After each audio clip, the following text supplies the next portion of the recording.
প্রসব ব্যথা হয়তো 9 মাস, আমাদেরকে প্রায় 2 বছর ধরে ওই যন্ত্রণা করতে লাগছে। 24 মাস আমাদের সবাইকে। আমার তো মাঝে মাঝে মনে হয়েছে ওকে আমি পিটাই ধরে।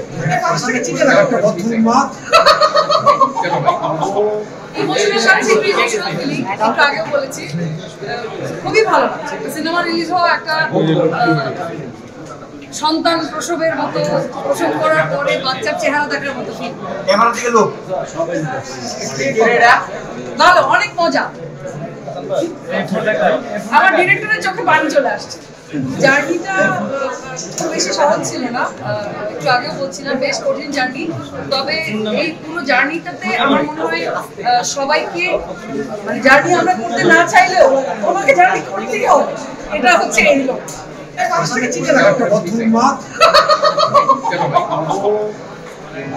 মানে প্রসব ব্যথা হয়তো 9 মাস, আমাদেরকে প্রায় 2 বছর ধরে ওই যন্ত্রণা করতে লাগছে।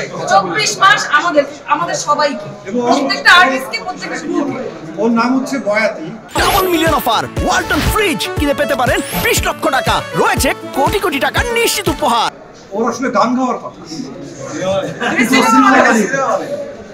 তো এক মানে যার নাম বয়াতি সে সিনেমা বানিয়ে দিচ্ছে।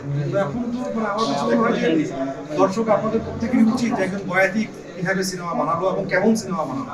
এবং বয়াতিটা শুধু টাইটেল না, ও আসলেই গানের মানুষ, ওর ফ্যামিলিও গানের মানুষ। বাবা একজন বয়াতি, বাবা একজন বয়াতি, গানের মানুষ, সবকিছু মিলিয়ে আসলে গানের মানুষ বয়াতি কেমন সিনেমা বানালো। সবচেয়ে যদি কোনো ভয়ঙ্কর মানুষ থাকে সেটা আমি সবসময় যে তাদের জীবনে একটা ফোন রণক ভাই এবং মুসলিম করে দিলেই তারা ধরার আগে ভাবে যে এখন কি হবে, এখন সোহেল কি বলবে। গত মানে 1 মাস আগে রণক ভাই আমার ব্লগ করছে হোয়াটসঅ্যাপ থেকে, এর পর্যন্ত আমার ব্লগ ছিল। তো আমি আসলে খুব লাকি, আমাকে অনেক হেল্প করছে নেচার।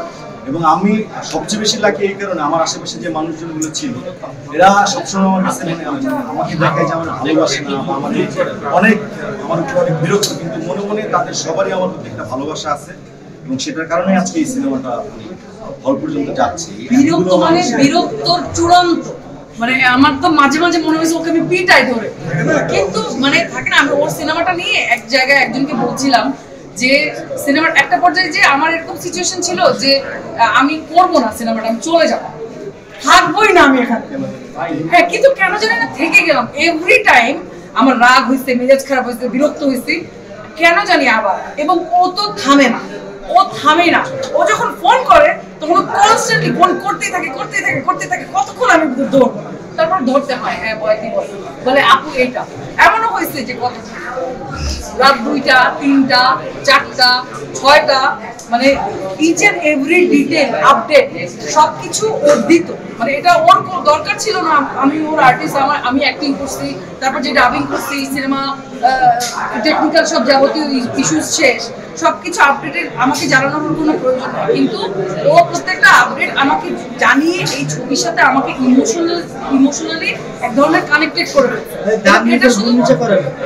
এবং এটা শুধু ও আমার সাথে না, ও সবার সাথেই করছে। যে রণক ভাই মাঝখানে চলে আসে।